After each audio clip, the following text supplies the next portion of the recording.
Here it is, everyone. Sonic R, the one Sonic game that everybody loves.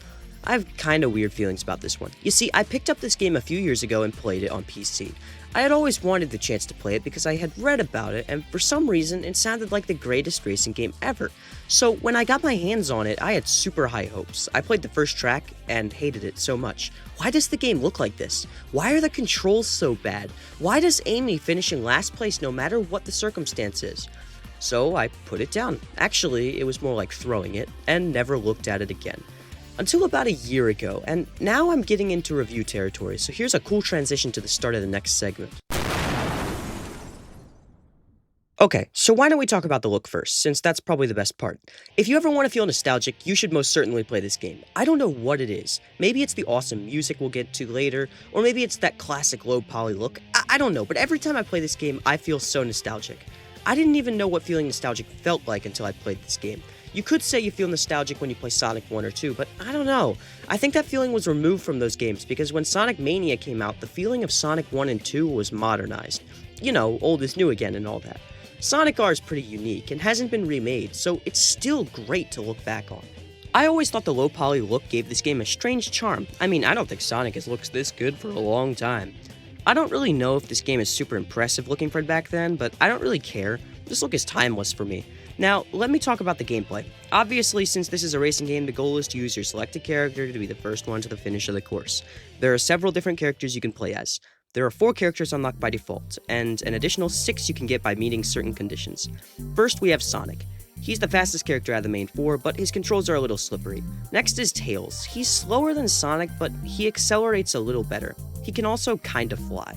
Then there's Knuckles. He's probably the best character to play as in the main 4. He just has the best handling as well as good speed. Next is Amy. She might be the worst character in the entire game. She can hover over water, but she's painfully slow. She technically has a brief speed boost every few seconds, but that doesn't really do anything. And finally, we have Eggman. He's the second worst character behind Amy. He's very slow and can fly over water. He can technically fire missiles, but they don't really do anything. If you get hit by one, it doesn't slow you down, it just flings you forward a little bit. There are more characters you can unlock by collecting coins and stages, but none of them are worth mentioning. They're just badly controlling variants of the other characters that are somehow only good when played by a CPU. There is one character I should mention though, Super Sonic. You can get Super Sonic by collecting all the Chaos Emeralds, which are scattered throughout all the stages. He's basically Sonic, but insanely OP. He's definitely the best character in the game. While I'm fine that only a few characters are worth playing as, the unbalanced selection does take away from the quality a little. Now, onto the tracks. There are 5 tracks. That's not very many at all. However, the game makes up for this by making each track as interesting as possible. Every track is open to exploration. You can freely explore every track to collect all the coins and Chaos Emeralds. There are also lots of shortcuts you can find on each track. So, while there aren't a lot of tracks, there's a lot to do in each one. There are a few issues with these tracks though. First of all, it's not super hard to figure out how to skip large parts of the track as Knuckles or Tails. Also, there are some tracks like Regal Ruin that require you to slow down and make sharp turns. Meanwhile, the CPUs can somehow speed right through the U-turns without stopping. Overall, every single race is always fun and fast-paced. This game is short, it only takes about 2 hours to beat, but I always have a lot of fun when I come back to it. There's one last thing I should mention, and that's the music. This game has vocal tracks that no other Sonic games have, and they're all awesome. Jacques, the legendary composer from Sonic 3D Blast, is back for Sonic R. I'll play some clips from all the songs.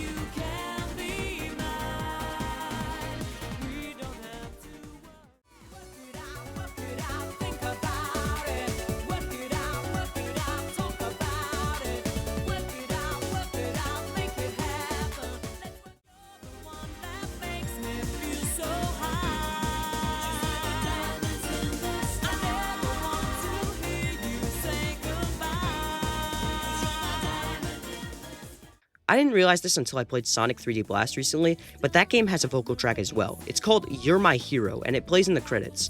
I won't play it here, but you can look it up on YouTube. You probably noticed by now that I haven't really said anything negative about the game, and that's because there isn't really anything bad to say about it in my opinion. This game is loaded with charm and fun. I know a lot of people hate this game, but I just don't understand why.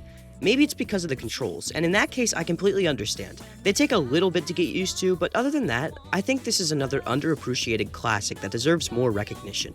8 out of 10.